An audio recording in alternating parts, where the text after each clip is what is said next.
Hi everyone, this is axiftaj. Welcome back to the Object Oriented Programming Dart playlist। और इस lecture में हम constructor को थोड़ा सा और एक्सप्लोर करेंगे एंड मैं आपको दिस कीवर्ड का एक नया मेथड सिखाऊंगा जिसके थ्रू आप वैल्यूज को पास कर सकते हैं अपने करंट इंस्टेंस के अंदर, ठीक है। एंड इसके अलावा हम ये भी देखेंगे कि रिक्वायर्ड पैरामीटर्स क्या होते हैं कंस्ट्रक्टर में और डिफॉल्ट आप किस तरह से वैल्यूज को भेज सकते हैं। ये बहुत यूजफुल कॉन्सेप्ट होने लगा और ये बहुत ही वाइडली यूज कॉन्सेप्ट है इन Flutter mobile application development. And अगर आप इस कॉन्सेप्ट को समझ जाएंगे तो आपके लिए बहुत ज़्यादा आप इजी हो जाएंगे, ठीक है। आप चीज़ों को इजीली खुद बना सकेंगे, खुद अच्छे प्रोग्राम्स लिख सकेंगे। तो आइए स्टार्ट करते हैं। ओके, सो लास्ट लेक्चर में अगर आपको ओवरव्यू देता चलूँ तो हमने क्या किया था, हमने स्टूडेंट क्लास क्रिएट की थी, उसका कंस्ट्रक्टर क्रिएट किया था और उसका कंस्ट्रक्टर क्रिएट करने के बाद हमने यहाँ पर इस मेथड के थ्रू यानी दिस डॉट नेम के थ्रू हमने इस पैरामीटर को वैल्यूज असाइन की थी और फिर ये हमारे पास नेम आया था, ठीक है।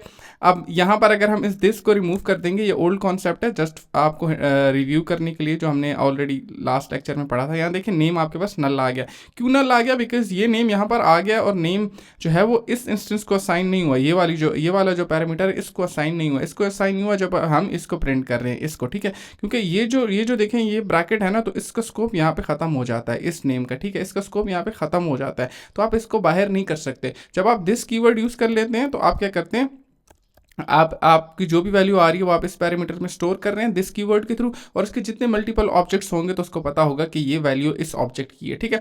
ये तो अब हमें पता है। अब हम क्या करते हैं, अब हम इसका थोड़ा सा शॉर्ट वे देखते हैं कि हम इसको दिस को किस तरह साइन कर सकें। यार इसका आप सिंपल एक काम ये कर सकते हैं कि आप यहाँ से स्ट्रिंग डॉट ये रिमूव कर दें, दिस डॉट नेम यूज कर लें और दिस डॉट एज यूज कर लें, ठीक है, दिस। और यहाँ से अब आपको ये इसकी ज़रूरत नहीं है, ठीक है। आपने इसको रिमूव कर दिया। तो इस तरह से भी आप अपने कंस्ट्रक्टर में जो वैल्यू आप यहाँ से भेजेंगे, ठीक है, यहाँ से आप भेजेंगे वो आप अपने इन पैरामीटर्स को आप असाइन कर सकते हैं। तो यहाँ से इसको पता चलता है दिस मीन्स कि इस स्टूडेंट क्लास का जो भी इंस्टेंस आपने क्रिएट किया, जो भी ऑब्जेक्ट क्रिएट किया, उसके अंदर इन पैरामीटर्स की जब वैल्यू आएंगी कंस्ट्रक्टर के थ्रू तो आपने इनको असाइन कर देनी है, ठीक है। अगर आपको मेरी बात पे यकीन नहीं आ रहा, इसको सेव करें, दोबारा से रन कर दें, ठीक है। जब आपने दोबारा से रन किया तो यहाँ देखें आपके पास नेम और एज आपके पास आ गई, ठीक है। अब एक और कॉन्सेप्ट है, अब देखें सेम, अब मैंने जो लास्ट लेक्चर में ये सारी क्लासेस बनाई थी, सेम गोज फॉर दिस। यहाँ पे आपको कोई चेंज नहीं करनी, आपने जस्ट यहाँ पे जो आपने कोड लिखा हुआ था उसको आपने रिमूव कर दिया। आपका कंस्ट्रक्टर देखें आपका कंस्ट्रक्टर कॉल हुआ है, ठीक है। यहाँ पर जब लूप चला है तो कंस्ट्रक्टर आपका कॉल हुआ है, ठीक है। और आपकी नेम एज और ये सारी चीज़ें यहाँ पे प्रिंट हो गई, ठीक है, प्रिंट होगी। अब हमने क्या करना है, अब हम इसको दोबारा से कमेंट कर देते हैं और यहाँ पर हम ये देखते हैं कि ऑप्शनल पैरामीटर हम कंस्ट्रक्टर को क्या पास कर सकते हैं और रिक्वायर्ड पैरामीटर्स क्या होते हैं, ठीक है। सो अगर आप चाहते हैं कि यहाँ पर कुछ चीज़ों को आप रिक्वायर्ड कर दें, ठीक है, फॉर एग्जांपल ये दिस डॉट नेम है ना, इसको आप यहाँ पर इनिशियलाइज कर दें तो आप नहीं कर सकते, ठीक है। चाहते हैं कि यार बस इसके अंदर कोई वैल्यू आ जाए, कोई डमी वैल्यू आ जाए, वो आप नहीं कर सकते। उसके लिए आपने क्या करना होगा, आपने ये डमी ब्रैकेट आपने ये ब्रैकेट यूज करनी होगी, कर्ली ब्रेस, ठीक है। और यहाँ पर अब आप इसको वैल्यू असाइन कर दें नेम। देखें ये आपने इसको वैल्यू असाइन कर दी नेम एंड जो कि एक एम्प्टी स्ट्रिंग है, और एज आपके पास वही दिस डॉट एज है, ठीक है।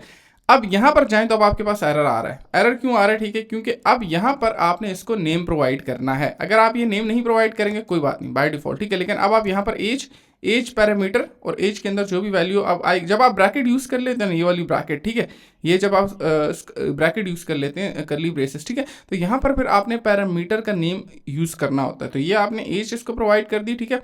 एंड अब आप अपनी एप्लीकेशन को रन करें तो यहाँ से आपके पास आ जाएगी एज 12, ओके, एज आपके पास क्या आ जाएगी 12।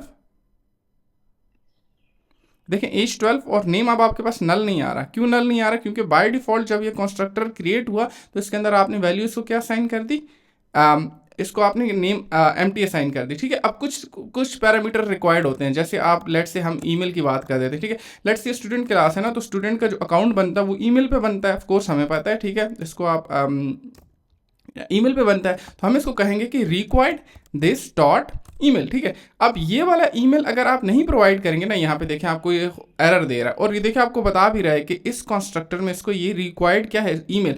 तो ईमेल आपको डेफिनेटली चाहिए ही चाहिए। अगर आपको ईमेल यहाँ पे चाहिए होगा तो मैं यहाँ पर अपना ईमेल लिख देता हूँ, ओके। सो ये ईमेल आपने डेफिनेटली प्रोवाइड करना ही है।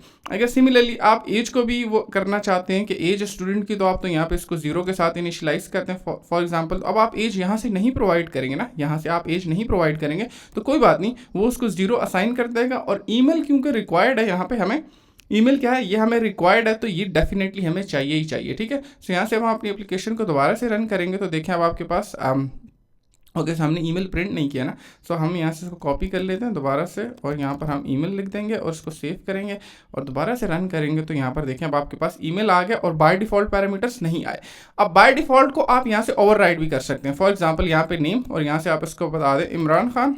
ओके सो इसको मैंने सेव किया, अब दोबारा से रन किया तो देखें आपके पास नेम आ गया इमरान खान, ठीक है, इमरान खान, ठीक है। यहाँ से आप इसको बाय डिफ़ॉल्ट को पैरामीटर्स जो भी आपने वैल्यू असाइन कर रखी है उनको आप ओवरराइड कर सकते हैं, ठीक है। सो बाय डिफ़ॉल्ट रिक्वायर्ड का आपको आई होप समझ आ गई होगी कि रिक्वायर्ड जो है वो आपने प्रोवाइड करनी ही करनी है कंस्ट्रक्टर में, और डिफ़ॉल्ट जो होते हैं दिस डॉट नेम इनको आप यहाँ पर इनिशियलाइज कर देते हैं कंस्ट्रक्टर में किसी वैल्यू से, ठीक है।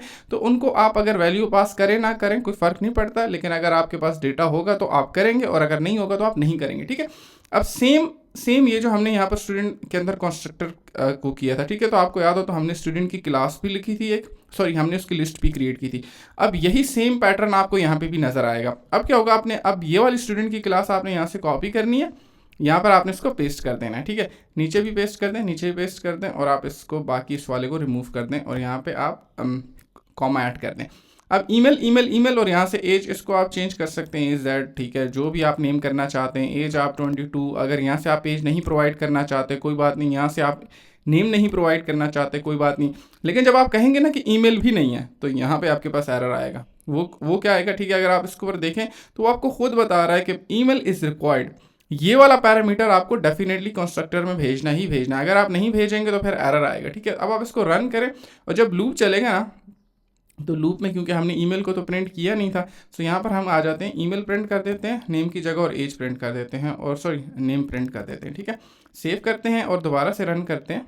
ओके जब हमने इसको दोबारा से रन किया तो यहाँ पर देखें आपके पास ईमेल आ गया, ईमेल जो भी आपने यहाँ पर प्रोवाइड किया हुआ था, आपके पास एज कुछ भी नहीं है, तो ठीक है। एंड देन आपके पास एज की जगह आपके पास नेम आ रहा है। सो मैं इसको करेक्ट कर लेता हूँ, इसको हम कह देते हैं okay name and email. Save करते हैं, अच्छा नहीं लग रहा था, ठीक है, और इसको दोबारा से रन करते हैं। अब देखें आपके पास ईमेल आ गया और आपका नेम आ गया। नेम एम्प्टी है, वहाँ पे नहीं आ रहा, सेकंड में नेम एम्प्टी नहीं है, वहाँ पर आ रहा है, ठीक है, थर्ड में भी नेम एम्प्टी नहीं है, वो आपके पास आ रहा है, ठीक है। तो आपको ये समझ आ गई कि भाई हमने कंस्ट्रक्टर में डेटा किस तरह से पास करना होता है। अगर कुछ हमें रिक्वायर्ड पैरामीटर है जो डेफिनेटली चाहिए उसको हम रिक्वायर्ड करेंगे, जो कि ज़रूरी नहीं है उनको हम बाय डिफ़ॉल्ट की वैल्यू असाइन कर सकते हैं, और इस तरह से कंस्ट्रक्टर में हम उसको डेटा पास कर सकते हैं और उसकी लिस्ट क्रिएट कर सकते हैं कस्टम क्लास की, ठीक है।